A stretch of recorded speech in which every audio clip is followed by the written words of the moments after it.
The sound of my Lamborghini's engine echoing through the narrow streets of Mykonos should have made me feel powerful, but that night, sitting alone at Zeus Restaurant's most exclusive table, I felt nothing but empty.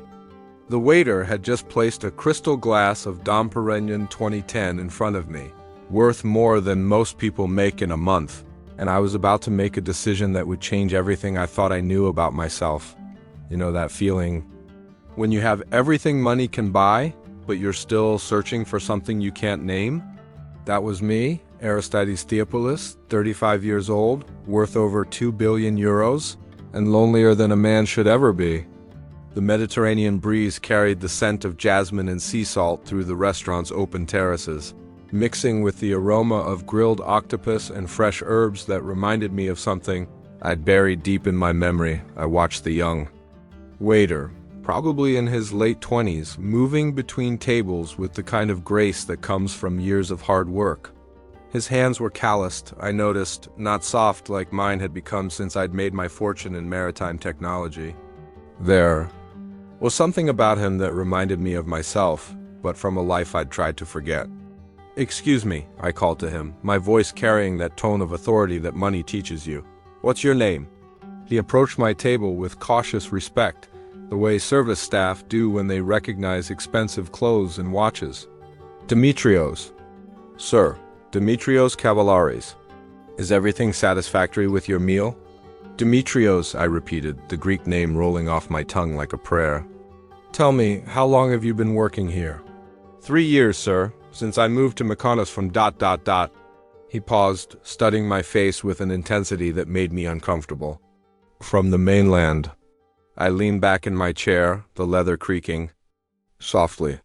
The restaurant buzzed with the conversations of wealthy tourists and locals, but something in Demetrius's voice had captured my attention completely. "The mainland? Which part?"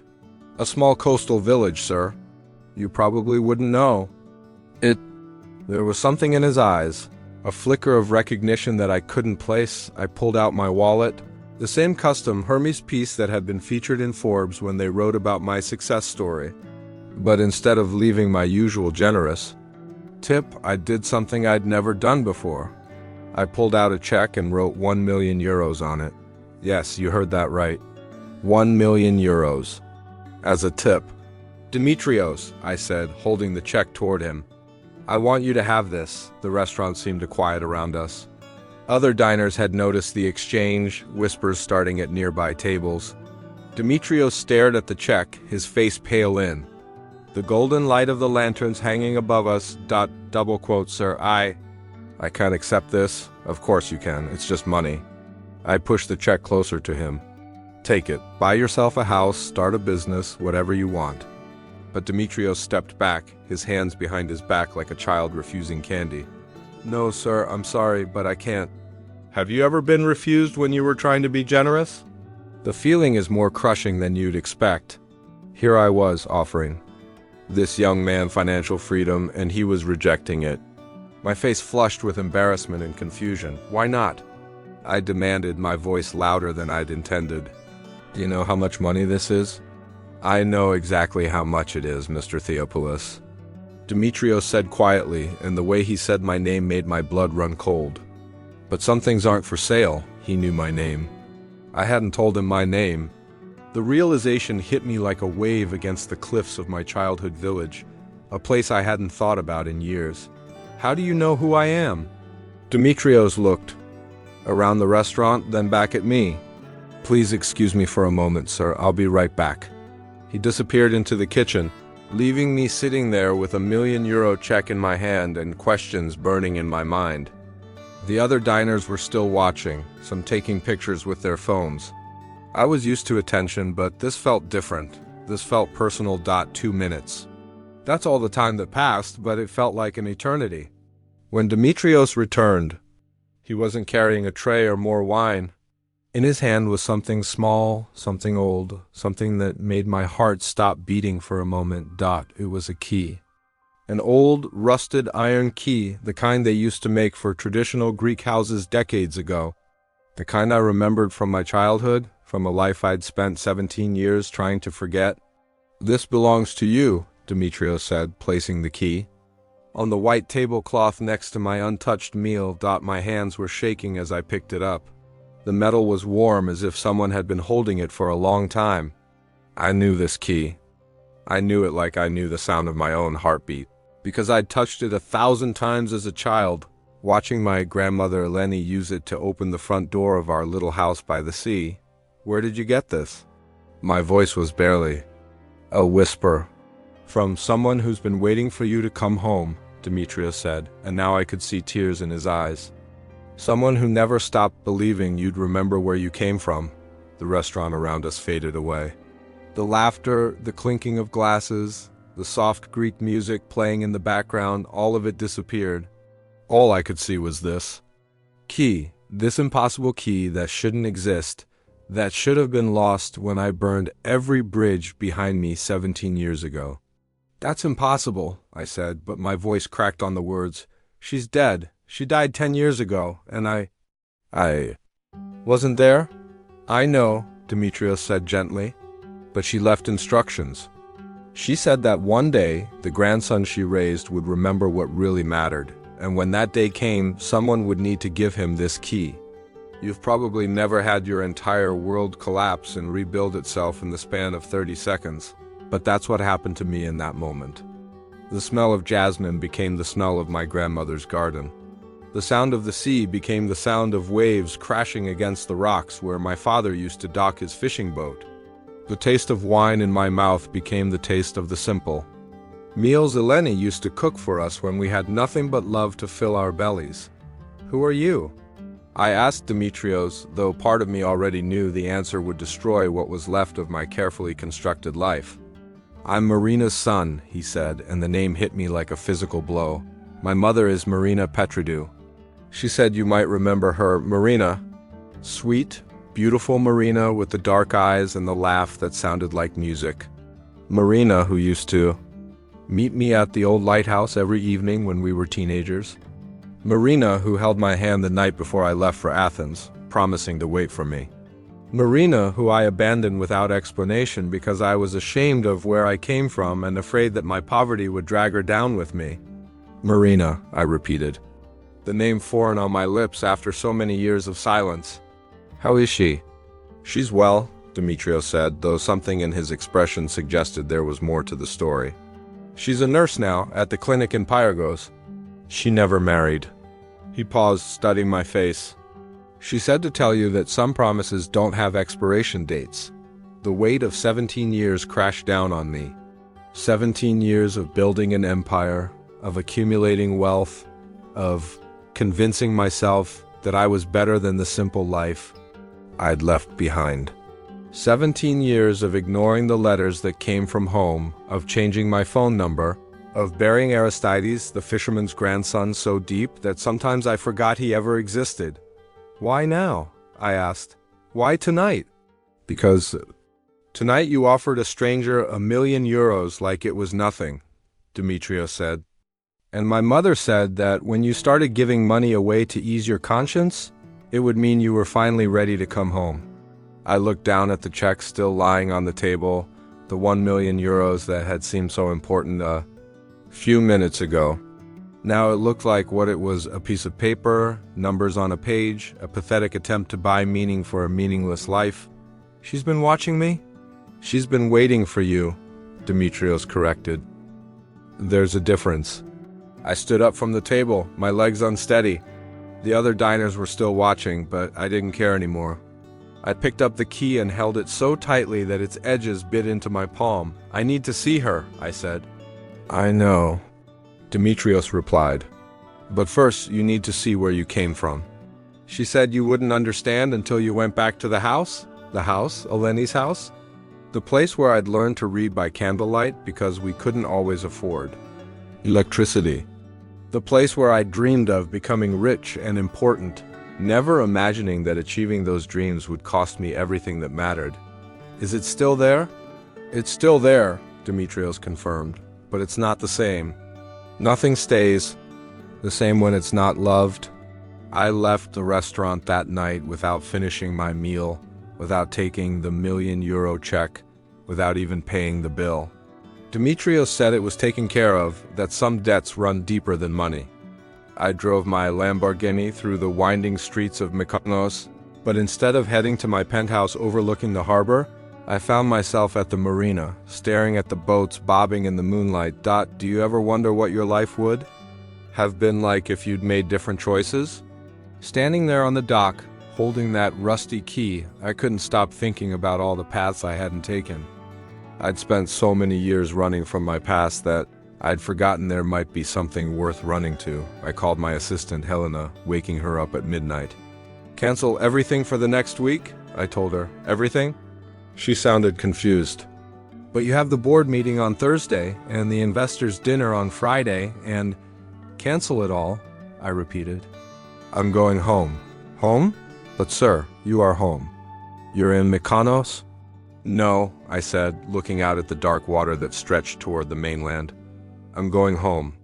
The next morning I did something I hadn't done in almost 2 decades. I took a ferry, not a private yacht, not a helicopter, just a regular ferry with regular people traveling between the islands. I stood on the deck as Mykonos grew smaller behind us, the wind whipping through my hair, carrying the scent of the sea and something else, something that smelled like memory. The ferry was crowded with families, elderly couples, young backpackers with their whole lives ahead of them. I watched a grandfather teaching his grandson to tie knots with a piece of rope. And suddenly I was 8 years old again, sitting on my father's fishing boat while he showed me the same skill.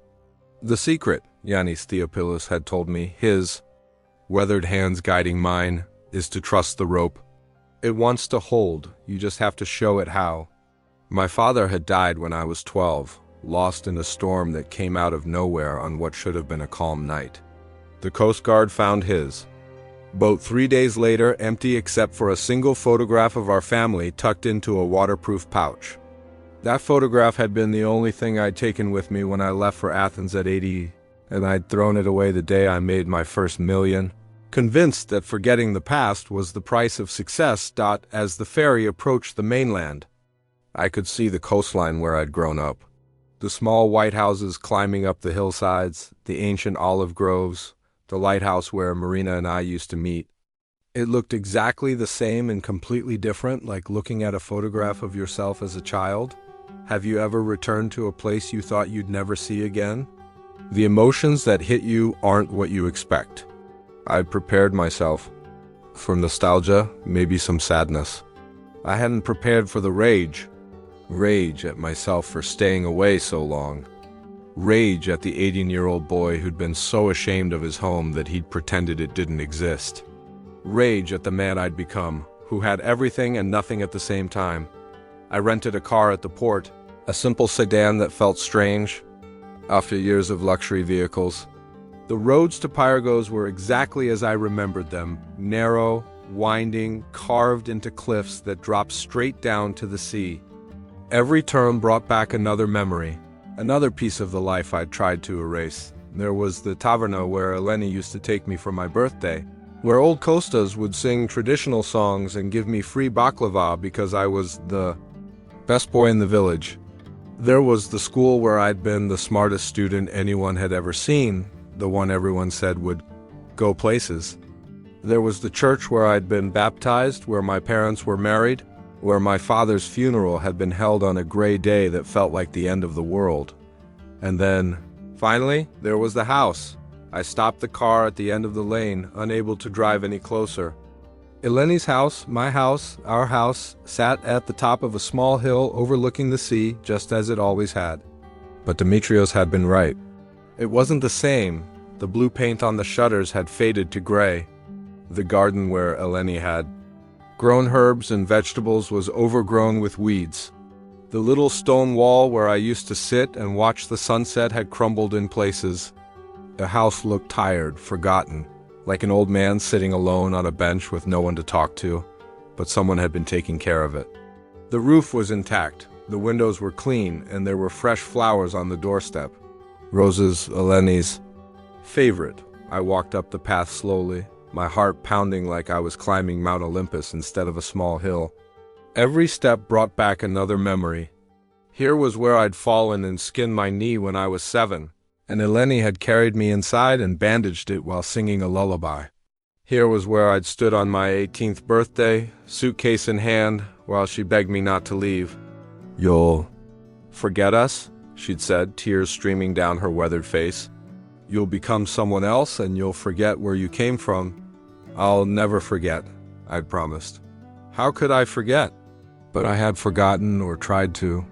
I'd changed my accent, my clothes, my friends, my entire identity. I'd become Aristides the billionaire, Aristides the success story, Aristides the man who'd pulled himself up from nothing and made something of himself. I'd buried Aristides the boy so deep that sometimes I couldn't remember what he'd felt like. I reached the front door and pulled out the key. My hand was shaking so badly I could barely fit it into the lock.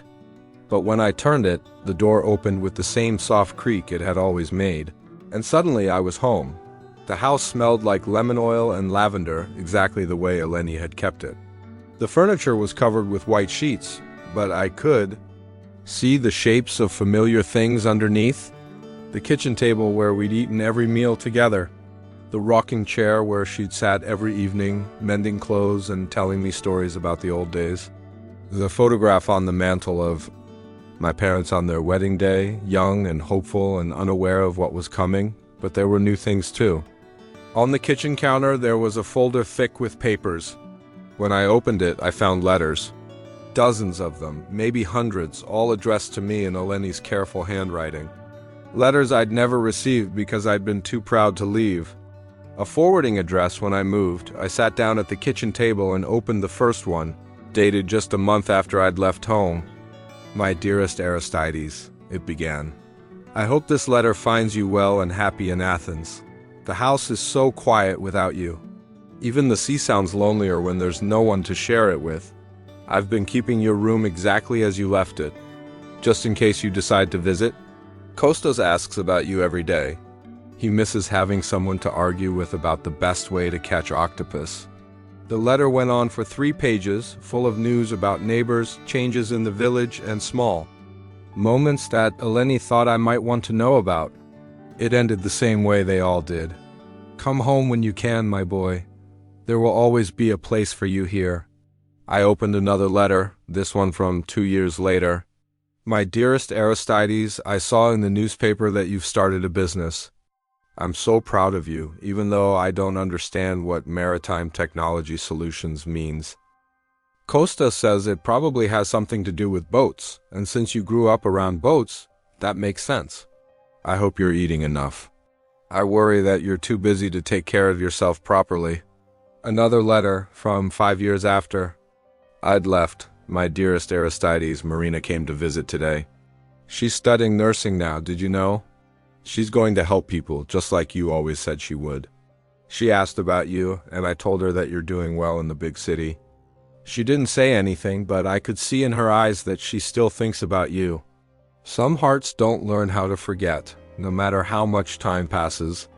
The letters continued through the years, documenting a life I'd missed, a love I'd abandoned, a community that had never stopped caring about me even though I'd stopped caring about them. Eleni wrote about Marina's graduation from nursing school, about Kostas's wife passing away, about the new families that moved to the village and the old ones that left. She wrote about storms and festivals, births and deaths, all the ordinary miracles that make up a life. The last letter was dated just 6 months before she died. "My dearest Aristides, I know you probably won't receive this letter, just like you haven't received the others. But I keep writing them because it makes me feel like you're still part of our lives. The doctor says I don't have much time left, and I've been thinking about what I want to say to you in case you ever come home. I want you to know that I understand why you left. This place is small and your dreams were big. But I also want you to know that being successful doesn't mean forgetting where you came from. It means remembering it and being grateful for it, and maybe, if you're lucky, finding a way to give back to it. I've arranged for Kostas to take care of the house after I'm gone, and I've given something to Marina's boy, something that belongs to you. When you're ready to be yourself again, he'll know how to find you. Die. I was crying by the time I finished reading it. Not the careful, controlled tears that successful men allow themselves in private, but the raw, ugly sobs of a child who's lost something precious and can never get it back. I cried for my grandmother who died alone while I was busy making money I didn't need. I cried for my father, whose lessons about trust and patience I'd forgotten in my rush to become someone else.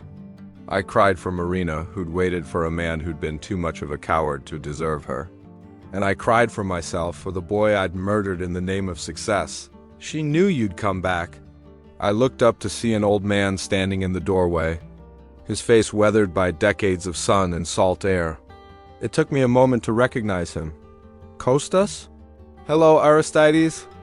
He stepped into the house like he belonged there, which I suppose he did, after taking care of it for so many years. You look different, older, richer. I didn't know you were still alive? Kostas laughed, the same deep chuckle I remembered from my childhood. I'm too stubborn to die, according to my doctor. Besides, someone had to wait for you. He sat down across from me at the kitchen table, his movements careful but steady. Up close, I could see how much he'd aged. His hair was completely white now, his hands spotted with age, but his eyes were as sharp as ever. She never stopped believing you'd come home, he said, nodding toward the letters scattered across the table. Even when the rest of us started to doubt. I should have come back, I said. I should have visited, should have written, should have, could have, would have, Kostas interrupted. My wife used to say those are the saddest words in any language. The only words that matter now are I'm here. We sat in silence for a while, listening to the sound of the sea through the open windows.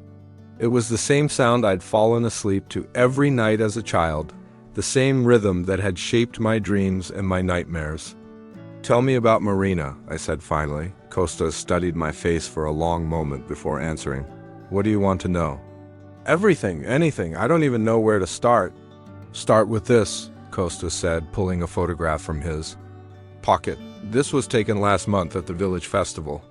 The photograph showed a woman in her early 30s, surrounded by children and laughing at something off camera.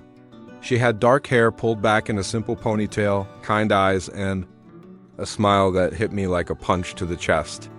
It was Marina, but not the teenager I remembered. This was Marina grown up, Marina who'd lived a life without me in it. She's beautiful, I said, which was inadequate but true. She's more than that, Kostas replied. She's good. Really good. In a way that most people aren't. She could have left this place, you know?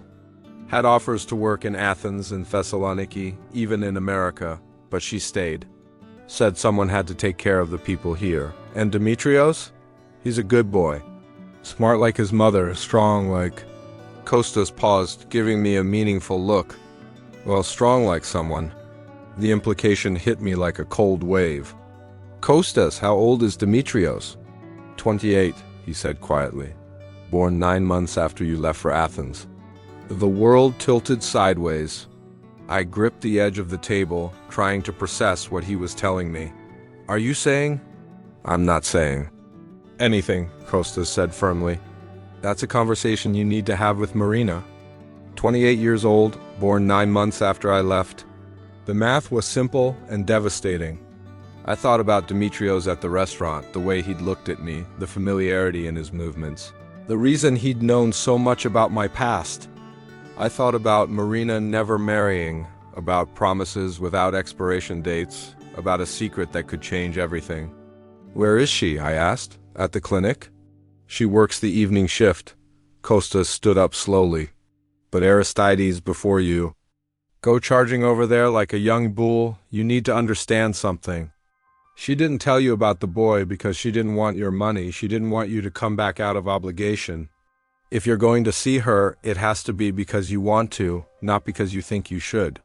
I need to see her, I said. I need to know. The clinic closes at 8, Kostas said. But she usually stays late to finish her paperwork.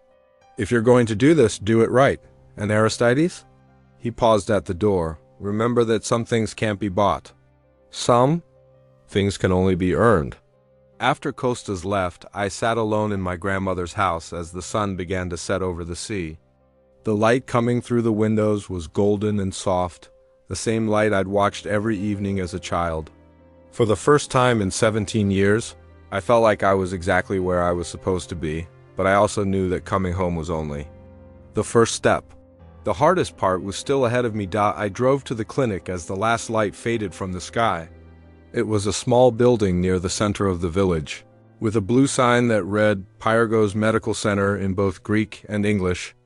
There were only a few cars in the parking lot, and most of the windows were dark, but there was light in one office, and through the window, I could see her. Marina was sitting at a desk, writing in a patient file. She was wearing scrubs and had a stethoscope around her neck, and she looked like exactly what she was, a woman who dedicated her life to helping others. Her hair was longer than I remembered, and there were tiny lines around her eyes that spoke of smiles and worries and all the years we'd missed together.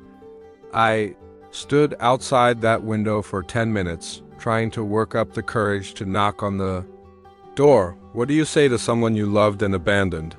How do you apologize for 17 years of silence? How do you ask about a son you might have never known existed? Finally, I walked to the front door and knocked. Soft, tentative, like I was afraid of my own sound. "We're closed," Marina's voice called from inside. "If it's an emergency, you should go to the hospital inn." She opened the door and stopped mid-sentence. For a moment, we just stared at each other across the threshold, 17 years collapsing into nothing. "Hello, Marina," I said. "Aristides." My name on her lips sounded like a song I'd forgotten. I knew. "You came. I got your message through Demetrios." She stepped aside to let me in, and I followed her into the small waiting room. The walls were covered with children's drawings, thank you notes from patients, and photographs of the staff at various clinic events. It was warm and welcoming, the kind of place where people came not just for medical care, but for comfort. "You look different," Marina said, and I could hear the 17 years in her voice. Not angry, exactly, but careful, guarded. "I am different," I admitted. I became someone else. Someone I thought I wanted to be. And now? Now I'm trying to remember who I was. Who I was supposed to be.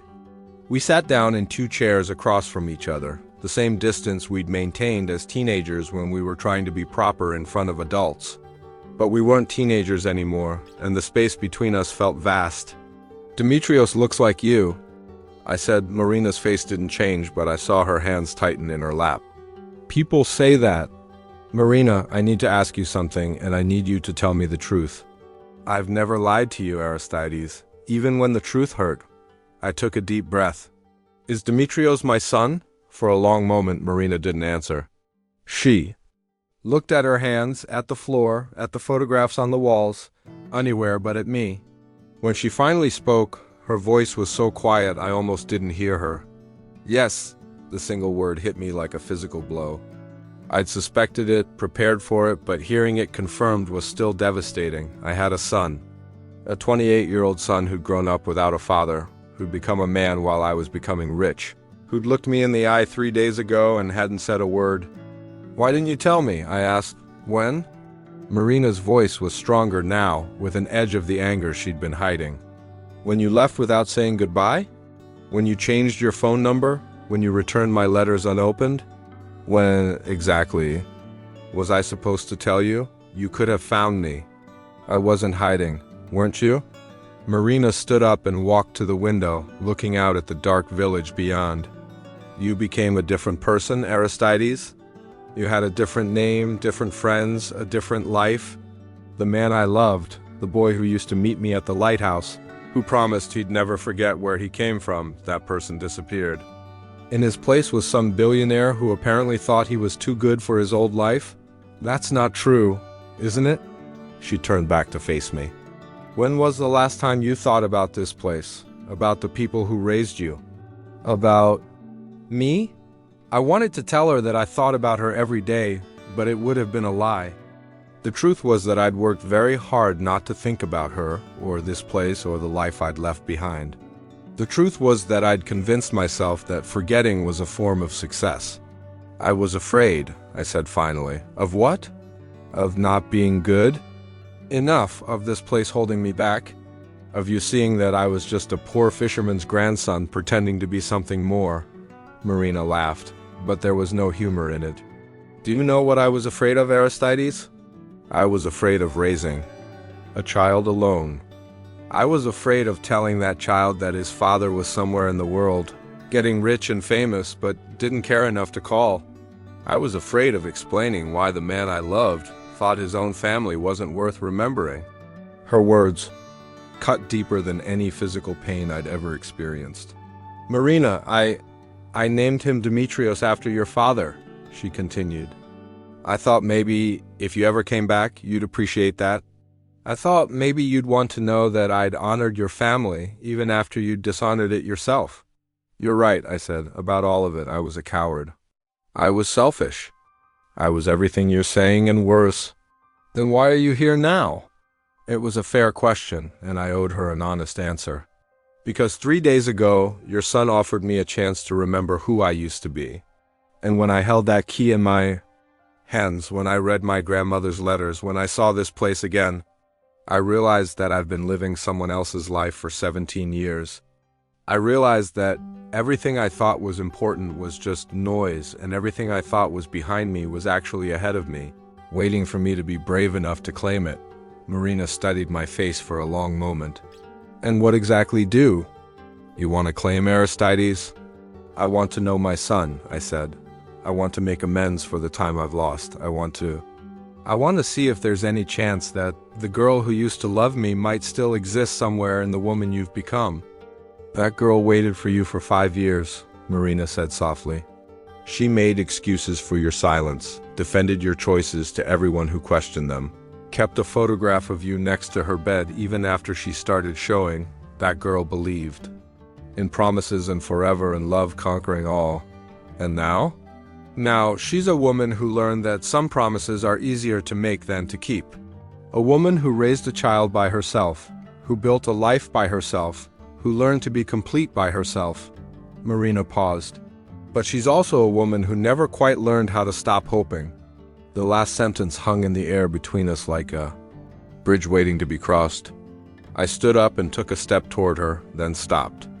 I didn't have the right to touch her, not yet, maybe not ever. But I had to try. Marina, I know I don't deserve a second chance. I know I have no right to ask for forgiveness. But I'm asking anyway. Not because I think I've earned it, but because I don't know how to live without trying to earn it. She was quiet for so long that I thought she might ask me to leave. When she finally spoke, her voice was barely above a whisper. Demetrios wants to meet you. Properly, I mean, as his father. He does? He's known about you his whole life. I never hid it from him, never told him you were dead or evil or any of the things I could have said. I told him that his father was a man who got lost and that sometimes lost people need time to find their way home. And he wants to see me? He wants to know if you're worth forgiving. Marina looked at me directly, her dark eyes serious. So do I. How do I prove that? I don't know, she admitted. But I think it starts with understanding that this isn't about your money or your success or anything you've accomplished in the outside world. This is about whether you remember how to be part of a family, part of a community, part of something bigger than yourself. I want to learn, I said. I want to remember, then stay, Marina said simply. Not as a visitor, not as a billionaire slumming it in a small village. Stay as Aristides Theopolis, Eleni's grandson, Giannis's son. Stay as yourself. For how long? However long it takes. I looked around the clinic, at the evidence of the life Marina had built, the good she'd done, the person she'd become without me. Then I thought about my penthouse in Mykonos, my corporate headquarters, my board meetings and investor dinners and all the trappings of the life I'd built without her. I'll need to arrange some things, I said. My business, my commitments. Of course. Marina's voice was neutral, but I could see the disappointment flickering in her eyes. She thought I was making excuses, looking for ways to leave again. But Marina, I continued, I'm not going anywhere. Whatever arrangements I need to make, I'll make them from here. This is where I need to be. For the first time since I'd walked into the clinic, Marina smiled. It was small, cautious, but it was real. There's a festival next week, she said. for the Feast of St. Nicholas. Demetrios helps organize it every year. Maybe you could help too. I'd like that. It's not glamorous work. Setting up tables, stringing lights, helping with the cooking. The kind of thing you probably haven't done in years. The kind. A thing I need to remember how to do, Marina nodded slowly. All right then, we'll see how good your memory is. I left the clinic that night with more hope than I'd felt in years, but also with the weight of understanding just how much work lay ahead of me. Earning forgiveness wasn't going to be as simple as writing a check or making a grand gesture. It was going to require something much harder, becoming the man I should have been all along. The next morning, I woke up in my childhood bedroom in Eleni's house. Kostas had helped me move my few belongings from the hotel where I'd planned to stay, insisting that the house needed someone living in it again. Houses are like people, he'd said. They get lonely when they're empty too long. I'd forgotten how different mornings sounded in the village. Instead of traffic and construction, I woke to the sound of roosters and fishing boats heading out for the day's catch. Instead of air conditioning and closed windows, I woke to the smell of jasmine and sea air drifting through curtains that Eleni had sewn by hand decades ago. My first task was to call my assistant Helena and begin the process of reorganizing my life. She was predictably horrified by my plans. "You want to run the company from a village in Greece?" she asked, her voice climbing an octave. "Sir, with all due respect, do they even have reliable internet?" "They have internet, Helena. And I have video conferencing capabilities. Most of my work can be done remotely. But the board meeting on Thursday will be conducted via video call. Set it up. And the investor dinner on Friday will be postponed or canceled. I don't care which." There was a long silence on the other end of the line. Helena had been my assistant for 8 years, and in all that time, she'd never heard me cancel anything for personal reasons. "Sir, are you feeling all right? Perhaps you should see a doctor." "Helena," I interrupted, "I'm feeling better than I have in years. Now, I need you to do something for me. I want you to research every marine conservation program in the Mediterranean, every organization working to protect traditional fishing communities, every charity supporting elderly care in rural Greece, every foundation promoting sustainable tourism. I want a comprehensive list on my desk by tomorrow. May I ask what this is for?" "I'm remembering what it means to give back," I said. "Really give back, not just write checks to feel better about myself." After I hung up with Helena, I walked into the village center to buy groceries. It was a simple task, something I hadn't done personally in over a decade, but it felt monumental. The small market was owned by Stavros Dimitriou, a man who'd been a year ahead of me in school. He recognized me immediately. "Aristides Theopolis," he said, grinning broadly. "I heard you were back, rich and famous now, eh?" "Something like that," I said, feeling awkward under his scrutiny. My wife didn't believe it when Kostas told her. She said, "That boy who used to steal apples from our tree? Impossible, but here you are." The mention of stealing apples brought back a flood of memories. Stavros was right. I had stolen apples from his family's tree, along with every other child in the village. It had been a sort of rite of passage, and Stavros's mother had always pretended not to notice, leaving the ripest fruit on the lowest branches where small hands could reach them. "How is your mother?" I asked. "She passed last spring," Stavros sighed, his smile fading slightly. "But she lived to be 93, surrounded by grandchildren and great-grandchildren. She had a good life." Another person I'd never see again, another connection lost to my years of self-imposed exile. The regrets were adding up like stones in my pockets, weighing me down with every step. I spent the morning shopping and walking through the village, reacquainting myself with places and people I'd tried to forget. The bakery where I'd bought fresh bread every morning before school. The repair shop where old Michaelis fixed everything from fishing nets to radios. The small plaza where the elderly men gathered every afternoon to play backgammon and argue about politics. But it was different too. Some businesses had closed, their owners too old to continue and their children gone to the cities. Some houses stood empty, slowly crumbling as their owners died or moved away.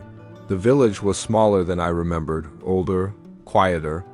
It was still beautiful, but it was beautiful in the way of something precious that was slowly disappearing around